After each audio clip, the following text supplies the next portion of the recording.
First up, Simon, why are you a prepper? Can we get off the word from prepper, because I hate being called a prepper. I prefer to call myself an urban homesteader, because prepping makes it sound like you're specifically waiting for a doom and gloom situation, and I'm not.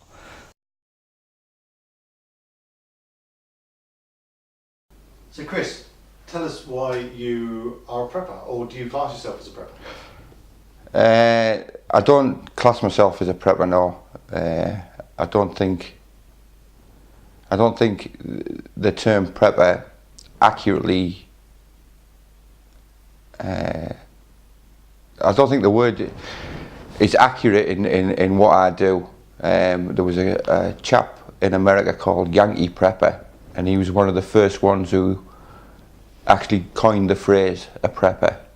He has 10 things that, actually 12 stipulations that he made himself to call yourself a prepper.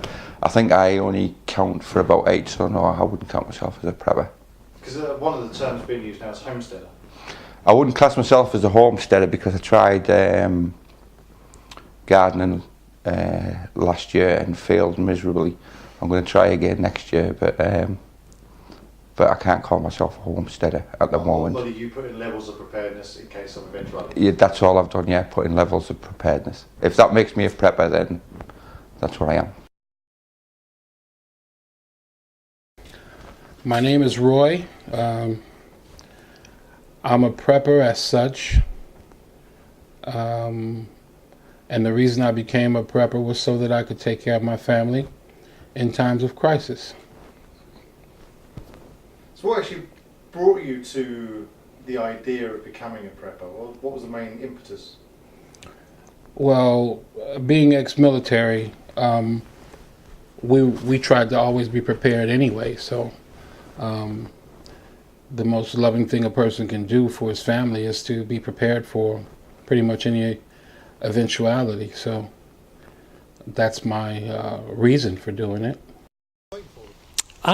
Just anything incidental that comes along. It could be I lose my job, I have to take time off covering my wife's ill, but then again there are things that I do kind of put food away for a rainy day, like economic collapses, maybe not a full-blown economic collapse, but certainly difficult times ahead. You know, we've had examples of the petrol strikes that have been on.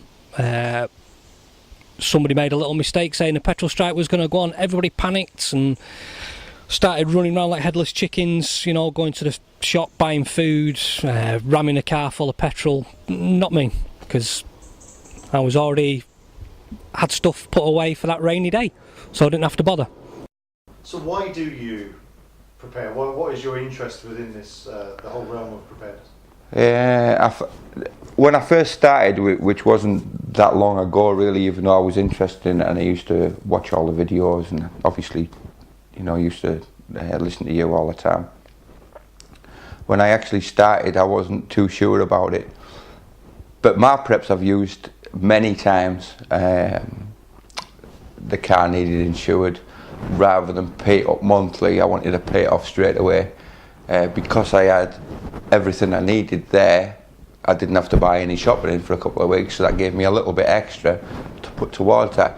Small things like that, that's what helps you. It's like, I think Simon was the first one I heard say this, was it's just another form of insurance. That's the way I use it.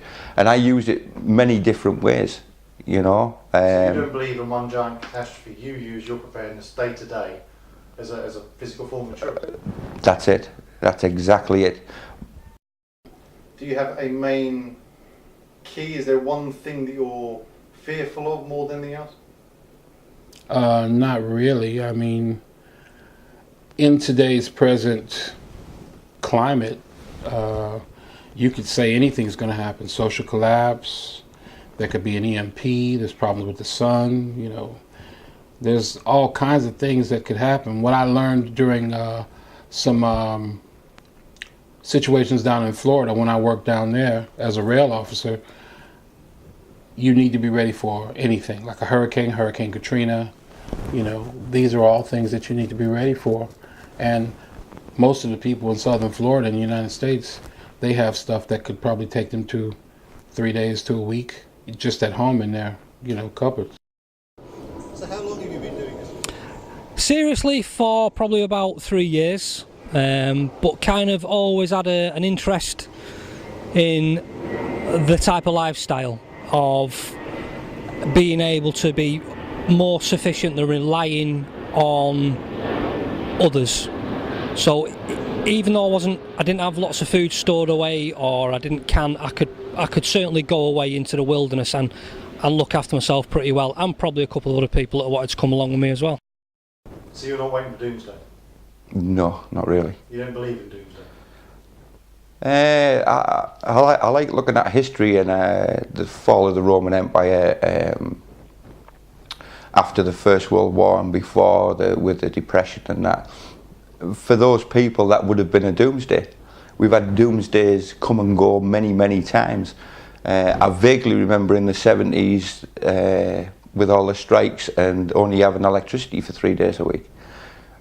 For me, being a kid and not being able to watch my favourite TV programme, that was a doomsday for me, I'm not waiting for aliens, I'm not waiting for asteroids, and if these things happen, there's nothing that I could physically do about it.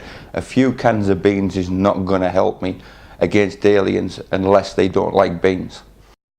But you have in America, you have a very long history of preparedness because of, say, like Tornado Alley, and of course the frontiersmen, they were pretty well prepared. So Yeah. Do you think it's ingrained into American society compared to the UK? Well, I would say, yeah. In America, you probably have a mentality where you want to be prepared because it's what you were taught, versus over here, it's something that they've seen happening in different places, and people have brought it to the forefront. They're prepping in the United States. What are they prepping for? Well, I don't know. Well, I want to be prepared too, because if it can happen there, it can happen here. Yeah, it could happen anywhere. But being prepared is about looking after your family.